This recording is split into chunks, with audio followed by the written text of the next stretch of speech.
Stadium Palmeiras I had against Al Ahly. Some housekeeping rules, as usual. Please raise your hand before ask your question. Wait for the microphone. We have remote interpretation in English, Portuguese, and Arabic today. Don't forget to name yourself and the organization you're representing and the language you will be asking the question. And I wanted to pass the floor to Abel Ferreira. Coach, please. I wait for the questions. You ask me something? No. You ask me something? No. Don't worry. Okay, let's go to the questions over there.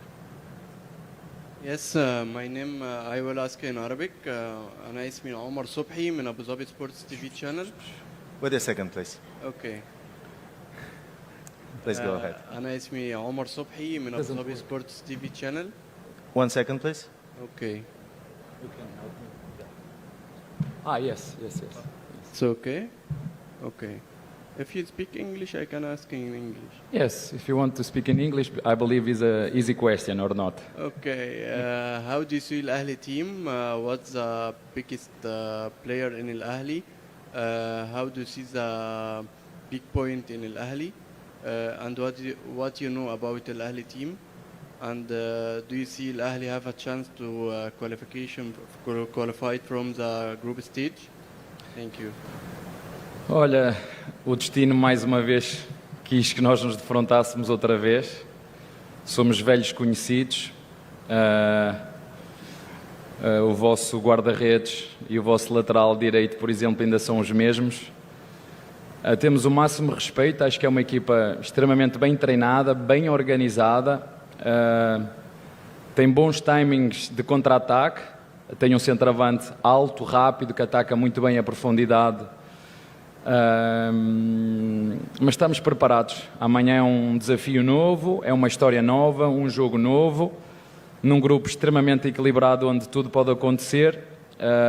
Como te disse, estamos à espera de um grande desafio, de um grande jogo, saber lidar não só com o nosso adversário, mas também com as condições climatéricas para poder chegar ao final com um resultado positivo que para nós passa por vencer o jogo.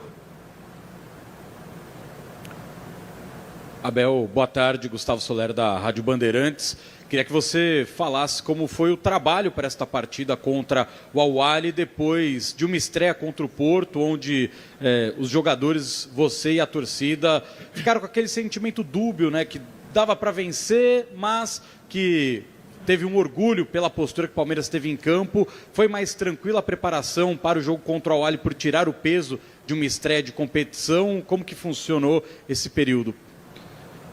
Olha, eu digo isso aos jogadores e vou-te dizer a ti, como é que pode ser peso jogar um campeonato do mundo de clubes? Tem que ser um peso, tem que ser uma gratidão, uma oportunidade, um desafio. É assim que eu vejo isso. E continuarmos a fazer o que fizemos no último jogo, como sempre fazemos, prepararmos a nossa equipa como preparamos. Claro que a seguir ao jogo nós tivemos que recuperar os jogadores que jogaram, tivemos menos jogadores. Apesar de termos 3 dias de recuperação completa, que isso é algo que se nota nas equipas brasileiras aqui, que conseguem competir, ninguém fica com a sensação da Europa que o futebol brasileiro ou que os brasileiros são lentos, que é o que acontece no Campeonato Brasileiro, porque não damos tempo de recuperação aos jogadores, porque os gramados não são tão bons, porque viajamos muito à noite. Então, quando nós oferecemos todas as condições, nós conseguimos ver as equipas brasileiras competitivas e, como eu já disse muitas vezes, o campeonato brasileiro, se não é o mais competitivo, é um dos mais competitivos do mundo. Portanto, nós estamos preparados para amanhã. Cada jogo tem uma história diferente. É um desafio e mais uma oportunidade para nós lutarmos para aquilo que são os nossos objetivos de ganhar o jogo e procurar estar na próxima fase. Esse foi o nosso primeiro objetivo e é isso que nós vamos procurar fazer do primeiro ao último segundo. Mais do que tempo para treinar, porque tens que os recuperar e com 3 dias consegues ter a recuperação completa, é pequenos detalhes, pequenos ajustes, algumas nuances estratégicas e jogar da nossa maneira como sempre fazemos e esperar no próximo jogo amanhã que a pontaria esteja mais afinada. The middle row, please. Boa tarde, Abel. Olá. Gustavo Zupac, da ESPN. Queria te fazer uma pergunta sobre o Vitor Roque, porque tem uma equação interessante aí, né? Nitidamente é um jogador que, do ponto de vista tático, entrega bastante, boas pressões, boas leituras de espaço, mas em número de gols, na hora de definir, tem entregado um pouco menos. E essa é a equação, né? Entrega tática, menor número de gols e um campeonato de tiro muito curto, mas um atleta muito jovem. Queria saber se esses elementos dessa equação, de alguma forma, te preocupam para as escolhas a serem feitas para jogos tão importantes. Olha, boa pergunta. Eu vou responder da mesma forma que o Ancelotti respondeu sobre o Estevão, né? Nós sabemos quem contratamos, sabemos quais são as características dele. Ele é um jogador mais da profundidade. Quando jogamos com uma equipa como foi o Porto nos últimos 15 minutos, que se fecha em cima da área, o espaço nas costas, não há tanto espaço nas costas.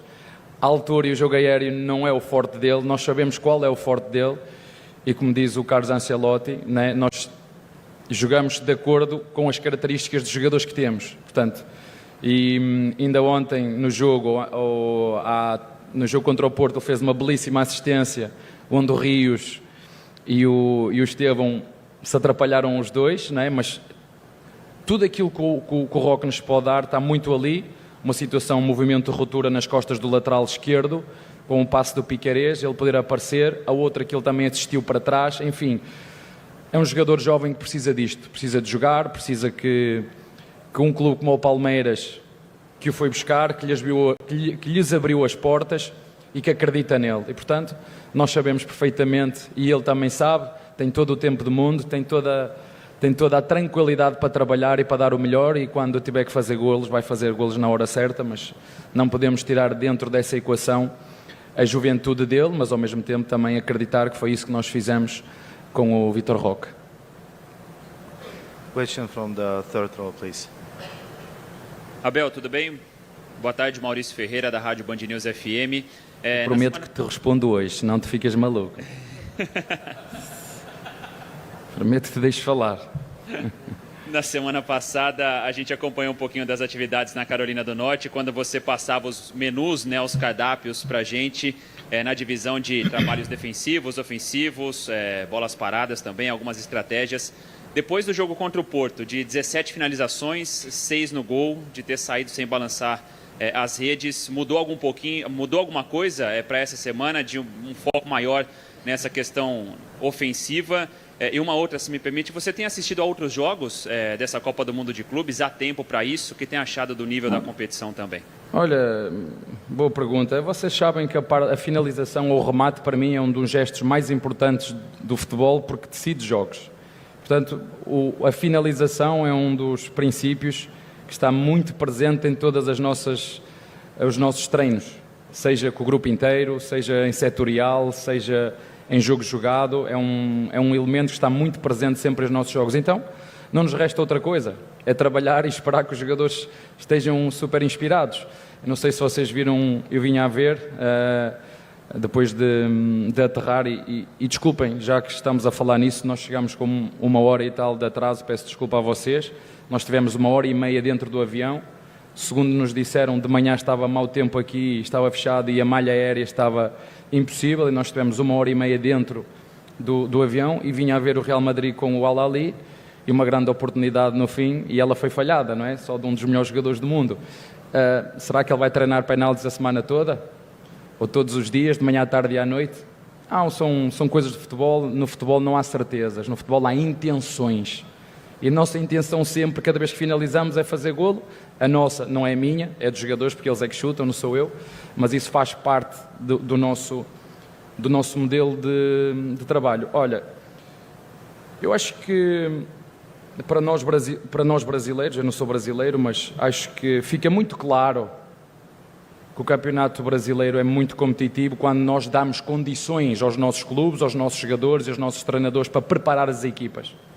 Porque a sensação que o europeu tem é que o futebol brasileiro, como eu disse, é lento, parece que se joga devagar, mas há uma justificação para isso. Primeiro, eu já disse anteriormente, calendário congestionado, gramados, pouco tempo de recuperação. Nós chegamos a fazer 3 jogos seguidos de 2 em 2 dias. Só no Brasil é que existe. Portanto, a quem dirige e quem tem responsabilidade de organizar as competições, e vocês podem me ajudar nessa batalha, né? Porque o treinador do Palmeiras sempre reclama de tudo, reclama dos 3 dias de intervalo, ninguém acredita, reclama das viagens, ninguém acredita, reclama da intensidade de jogo, que é possível pôr. Eu não vi nenhuma equipa brasileira que não metesse intensidade nos jogos, porque temos tempo para preparar. Isso é um desafio que nós temos, sobretudo para quem organiza, porque podemos melhorar, sim, e fico muito contente e orgulhoso por estar a trabalhar no Brasil, de perceberem, muitos colegas meus e treinadores que são meus colegas me falam, mas é lento, mas é lento. Disse, vamos ver se é lento ou não quando jogarmos contra os outros e tivermos as mesmas